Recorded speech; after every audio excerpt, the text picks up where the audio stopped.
Tout le monde est en train de parler de l'autorégulation de nos jours. Comment aider les enfants à exercer l'autorégulation? Mais c'est quoi au juste la différence entre la maîtrise de soi, le manque d'autodiscipline, l'autorégulation?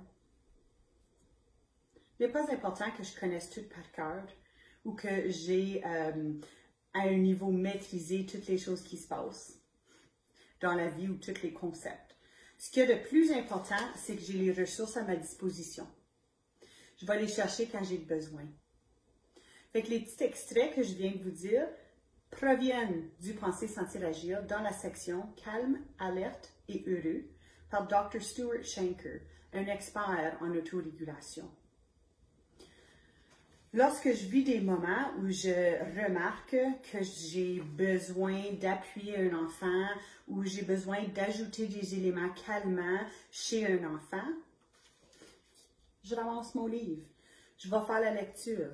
Est-ce que les réponses sont là? Non. Mais un beau mode de pensée qui peut nourrir mes modes de pensée. Lorsque je me nourris en mes modes de pensée, je me nourris avec les ressources. C'est là où j'ai des idées, où je peux aller en parler avec d'autres gens aussi lorsque j'ai vu qu'est-ce qui se passe. Penser, Sentir, Agir nous a sorti en 2013. Alors aujourd'hui, en 2021, on ne peut plus dire « Ah, je l'ai déjà lu ». C'est pas une ressource à lire une fois et à déposer. C'est une ressource à garder en main et à les repérer au besoin de temps en temps. Je viens de relire la section autorégulation et j'ai appris de nouvelles choses, malgré que je l'ai déjà lu à plusieurs reprises. Mais je ne suis pas la même personne aujourd'hui que je l'étais hier. Fait qu'à toutes les fois que je lis le document, je reprends de différents concepts où je les vois de différentes façons. Dr. Stuart Shanker nous parle un peu que l'idée était répandue auparavant que la punition et la récompense étaient la façon d'avoir ce qu'on voulait des enfants. Mais non seulement que c'est difficile pour l'adulte, mais c'est difficile pour l'enfant.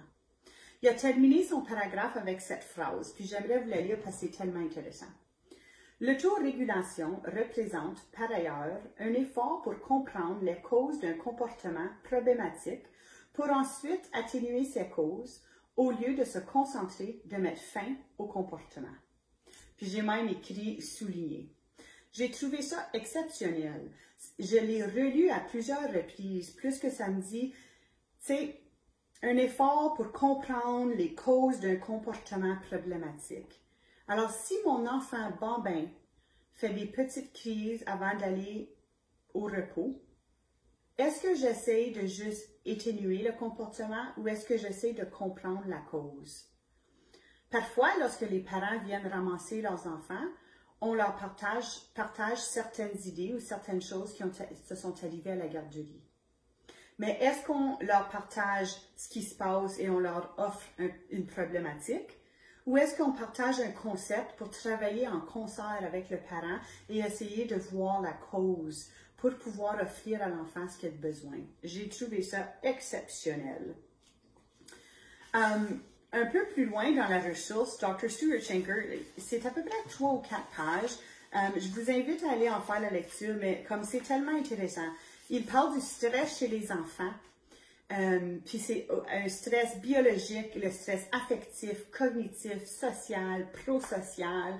Lorsque j'ai lu cette section-là, j'ai fait comme « Wow! » Ça, c'est beaucoup de sections de stress. Alors, ce que les enfants vivent peut provenir de le genre de nourriture qu'ils mangent, l'heure de repos. Est-ce qu'ils ont trop de repos, pas assez de repos?